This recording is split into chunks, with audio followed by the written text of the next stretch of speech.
Sa iba pang balita, dating miyembro ng CPP, NPA, NDF nanawagan sa mga rebeldeng hindi pa nagbabalik loob sa pamahalaan.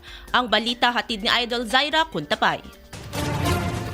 Sa patuloy na paghahatid ng tulong ng pamahalaan sa mga former rebels sa pamamagitan ng iba't ibang ahensya ng gobyerno sa rehiyon, nananawagan ang dating mga miyembro ng kilusan sa kanilang mga kasamahan na nagbalik loob sa pamahalaan. Sa eksklusibong panayam ng IFM News Team kay Christine Makaspak, dating kasapi ng CPP, NPA, NDF sa lalawigan, ibinahagi nito ang kanyang karanasan at ang pagbabago ng kanyang buhay simula nang siya ay kumalas sa kilusan at magbalik loob sa gobyerno. Aniya, namulat siya sa katotohanan noong paulit-ulit siyang hinihikayat ng mga dating kasamahan na muling bumalik at umanib sa kilusan. Sinabi nito na dito niya napagtanto ang sinseridad ng gobyerno pagdating sa pagtanggap sa mga sumusukong rebelde, hindi lamang dahil sa mga tulong na para sa kanila, kundi dahil sa pangalawang pagkakataon na binibigay sa kanila upang magbagong buhay. Actually, ironic kasi ang hindi gobyerno yung dahilan kung bakit ako nagbalik loob, kundi yung mga dati kong kasamahan sa CPP-NPA,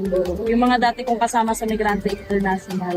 Dahil sa pangungulit nila na bumalik sa Kilusan, bumalik sa NPA, dahil nakita ko kung anong landas talaga yung kailangan ko at dapat kong piliin.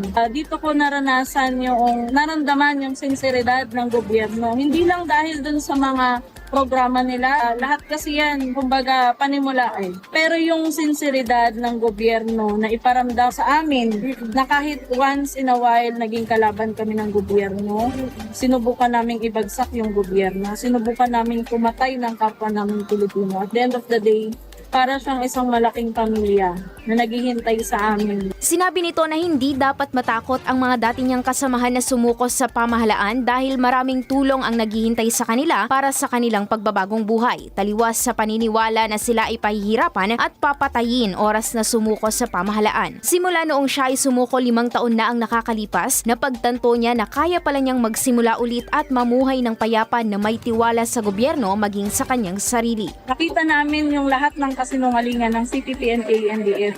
No, kasi ang sabi sa amin, kapag kami sumurrender, nahawakan kami ng pulis o sundalo, papatayin kami, torturein kami at kung ano-anong gagawin sa amin. Pero kung makikita natin ngayon, ibang torture yung nangyayari. Kuyog ng mga government agencies, lahat binabagsak yung mga programa ng gobyerno at dito makikita na talagang very supportive sila sa pagbabalik loob namin sa gobyerno. At isa pa doon, pinapakita at pinaparamdam nila sa amin na may second chance. Hindi lang kami nagbabagong buhay, kundi binabalik din nila sa amin yung tiwala namin. Hindi lang sa gobyerno, kundi sa mga sarili namin. Na kaya naming magsimula, na kaya naming tumayo sa sarili naming paa.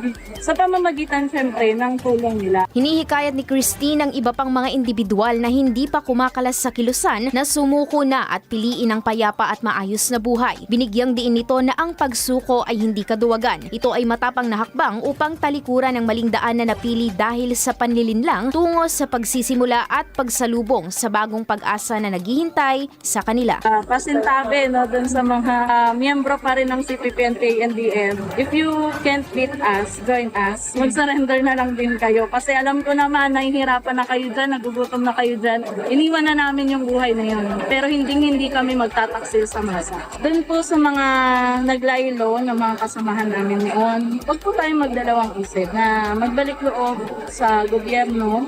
Unang-una, ang pagsuko ay hindi kaduwagan. Kasi nandyan po yung mga programs ng government para po hindi na rin tayo kakabakaba. Kasi po meron namang mga legal assistance tulad ng amnesty, at iba't iba pang mga programa ng gobyerno. Para nang sa ganun, makapagsimula tayo ulit dito sa labas, mamuhay ng mapayapa kasama ng mga naging kasamahan, naging katrabaho natin sa Kilusan ngayon. Noon na ngayon ay tagapagtaguyod na rin ang kapayapaan. Para sa IFM News, ako si Idol Zaira Kuntapay.